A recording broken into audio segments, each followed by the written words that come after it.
Welcome back to the Broto Fantasy Football Podcast presented by BrotoFantasy.com. I'm your host, Tim PETROP, with my brothers, the only two twins that give you double that fantasy goodness, Michael and Jason PETROP. Matey, we are back with the summer heat wave, and we are coming to you from Tampa Bay with the Buccaneers. Let's start right away, right off the bat, with the offensive outlook. New head coach Bruce Arians and new offensive coordinator Byron Leftwich, who is a Bruce Arians disciple, are now down in Tampa Bay. They like to throw downfield. They utilize a slot receiver. They use running backs in the passing game. They're quarterback gurus. They are a basically run down the field offense. So let's get it started right away with the guy who can benefit most from this quarterback, famous Jameis Winston. The question is simple. Do you trust Jameis, and how much does the hiring of Bruce Arians affect how you look at Jameis this season? I mean, the hiring of Bruce Arians is everything for Jameis Winston, basically. I mean, I have him as my QB 11. There's a few quarterbacks that I prefer just based off safety and upside. Well, not technically upside, because Jameis Winston's upside is huge with the Bruce Arians offense. If he's able to keep the turnovers down, which has always been his Achilles heel, he could have a huge season just because they don't have a real running game either. Like, they have Peyton Barber and Ronald Jones. I don't think those guys are going to be outstanding by any means. So he could have a huge season. Mike Evans is an absolute stud. Chris Godwin is going to take a step up in his third year. Justin Watson, O.J. Howard, the weapons are endless. So if he picks up the Bruce Arians offense quickly and cuts down the turnovers, he could have a huge season. Jason? Tampa Bay defense is awful. They don't really have a running game, as Michael said. Todd Bowles there now, though. A good defensive mind. Fine. The former Jets isn't great. There. He might lead the league in pass attempts. So that's someone you want on your team. I have him as a back-end QB1. Let's go to his wide receiver weapons then. Mike Evans is the type of guy where if he has another year like last year and he could string that together, he's got to be put in that top 5 combo. Disappointing seasons in 17 and 15, so he does have that trend of every other year. So that does mean possible bad year this year. But at the same time, 17.7 yards per catch with a 6'5 frame and speed sounds like the perfect storm for Bruce Arians' offense. Even those games, even those years, though, where he disappointed, quote-unquote, he was still very playable. Yeah, he was still decent. He has not had a season under 1,000 yards. Like 1,005 he was. Yeah, 5 seasons, he averages 1,208. That's studly stuff, 1,208. That is studly. First 5 years of his career. The fact that Arians is there and he spreads the ball around more and he likes throwing to his slot, some people think that's a negative for Mike Evans. I don't. Bruce Arians is also a great offensive mind. He's going to see Mike Evans and know, let's get our biggest, baddest receiver the ball. And he's going to get the ball. So I'm not worried about that at all. I think Mike Evans is a great low back-end second round, early third round if he falls there option at wide receiver. I want to talk about Chris Godwin, who's likely going to be coming out of the slot. Because Bruce Arians is known for loving his slot receivers. And this couldn't be a better setup for Chris Godwin. If you look at Bruce Arians' time with the Steelers, Hines Ward was killing it out of the slot with him. And then he went, and then you got to remember Fitz, of course, in the slot, absolutely killing it. But in 2012, for a short time, he was with the Colts. One coach of the year. That was 7 years ago, guys. But That's anyway, crazy. He had Reggie Wayne, T.Y. Hilton. You know who his slot receiver was? Donnie Avery. Yeah, and that's a team that historically does not use slot receivers. Donnie Avery put up 67, 81, and 3. 60 catches, That was 781. Yeah. I thought you said 67 catches for 60 81 catches, yards. 781 yards. Imagine and 3 67 touchdowns. catches for 81 yards. I have not heard the name Donnie Avery. What's in Donnie ages. Avery putting up long those time. numbers with Reggie Wayne and T.Y. Hilton on the outside?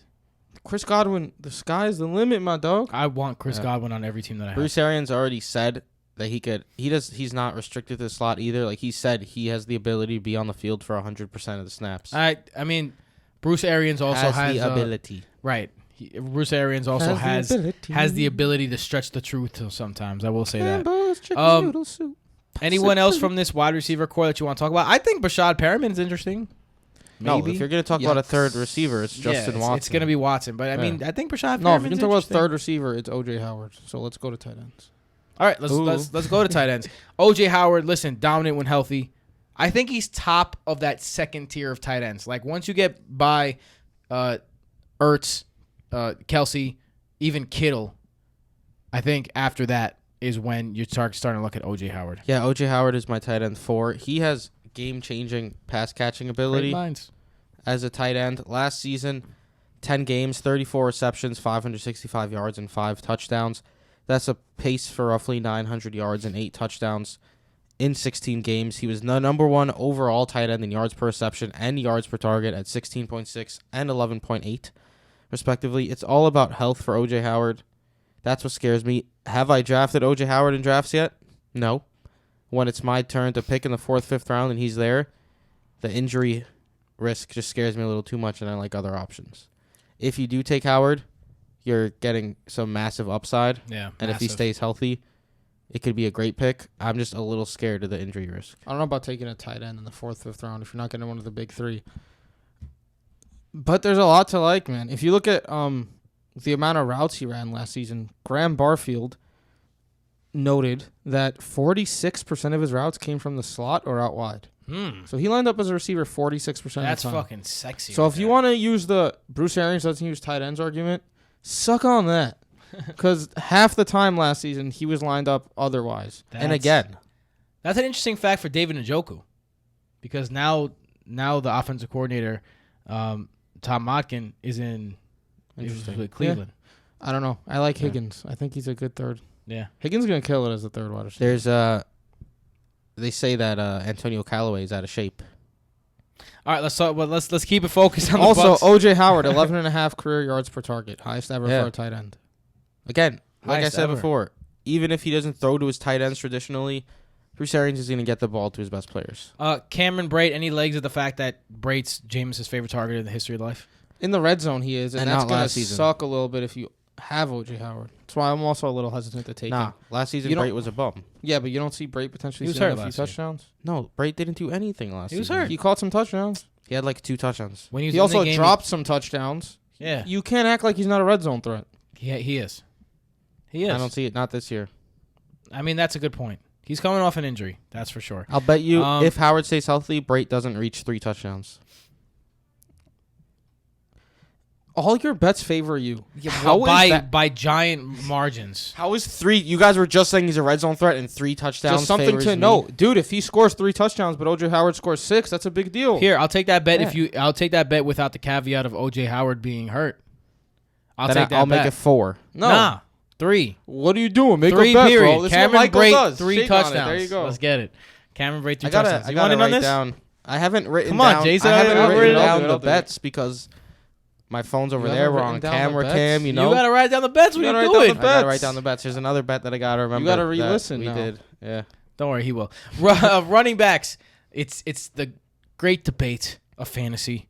Not really. Ronald Jones versus Peyton Barber. Listen, it's the unknown potential versus the mediocre workhorse. When you look at the stats for all running backs, if you look up at attempts and rushes and top, Peyton Barber's in all of the stats that chance to succeed stats.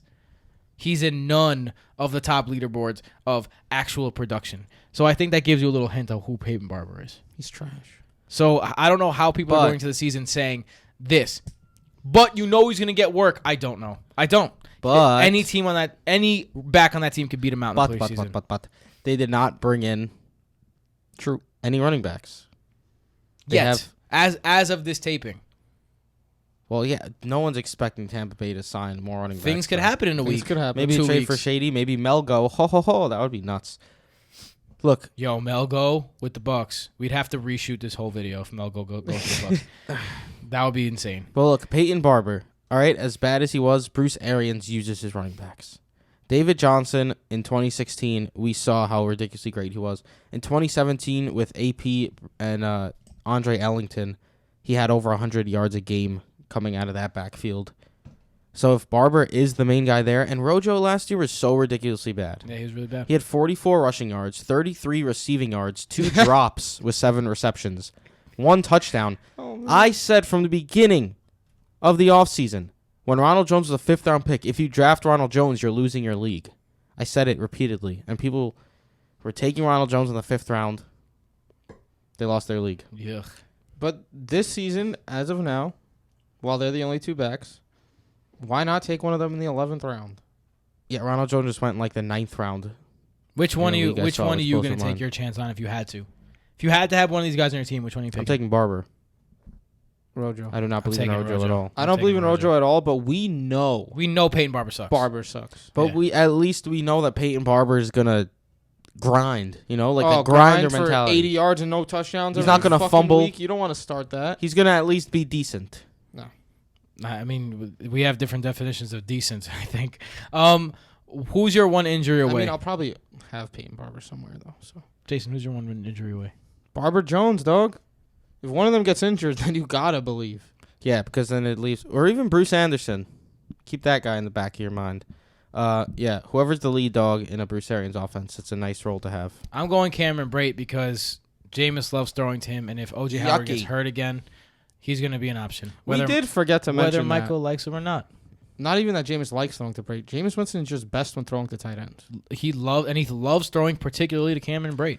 Yeah, he's been better in the middle of the field compared in his career than throwing outside the numbers. Michael, where can they find you? Mike_Petrop. Jason Petrop. At Tim Petrop on all social media outlets, but only if you're feeling real frisky. Also for extras, including a waiver show, including private DM'd advice to you about your league, access to Discord, access to Broto Leagues, a chance to play with us in a Broto League, and much, much more. Please go to patreon.com/BrotoFantasy. And please, just give us whatever you can. We appreciate it. We're trying to make this an independent thing, so every single dollar counts.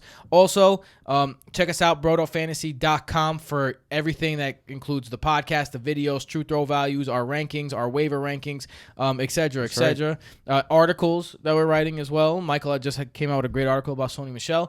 And you could find us everywhere that is Broto Fantasy. Google Broto Fantasy. We'll be there. We'll see you next time. Later.